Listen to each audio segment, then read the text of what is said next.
আজকে শ্ৰী শ্ৰী জগন্নাথ প্ৰভুৰ ৰথযাত্ৰা। এটা আজি সকলকে নমস্কাৰ। আজি জগন্নাথ শ্ৰী শ্ৰী জগন্নাথ দেৱৰ ৰথযাত্ৰা। এইটো আমাৰ পৰম্পৰাগত নিয়মে আমি প্ৰত্যেক বছৰে এই ৰথযাত্ৰাটো পালন কৰি থাকোঁ। এই আমাৰ ৰাধাকৃষ্ণ সেৱাশ্ৰমে যেতিয়াৰ পৰা স্থাপিত হৈছে তেতিয়াৰ পৰা এই ৰথযাত্ৰাটো ওলাই থাকোঁ। এই ৰথযাত্ৰা যায় ডিফু চহৰৰ ভিতৰৰ পৰা আকৌ ৰিটাৰ্ণ হৈ যায়। এই ৰথযাত্ৰাটো আমাৰ 9 দিন ব্যাপী চলি থাকে। 9 দিনৰ পাছত আজি প্ৰথম দিন আৰু নৱম দিনত আমি আকৌ এনেকুৱা মানে পৰিক্ৰমা কৰি আহিম।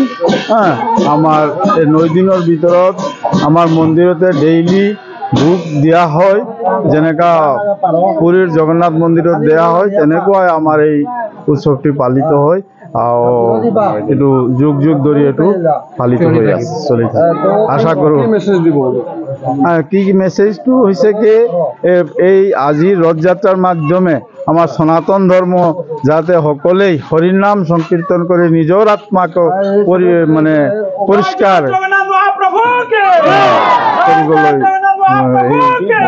আমার আজির রথযাত্রার মাধ্যমে এই সংবাদ দেওয়া হয়েছে যে এইটো সনাতন ধর্মের পরম্পরা আর সৌহার্দ্যপূর্ণ পৰিবেশৰ দ্বারা মানে এইটো সকল জনজাতি সকল যে হিন্দু মুসলিম খ্রিস্টান সকল জাতিকে যাতে আমার যে পরম্পরাগত এইটো সনাতন ধর্মের এটা রীতি এই ইয়ার মাধ্যমে আমি সকলকে আমার মানে একতাবোধ প্রকাশ করি।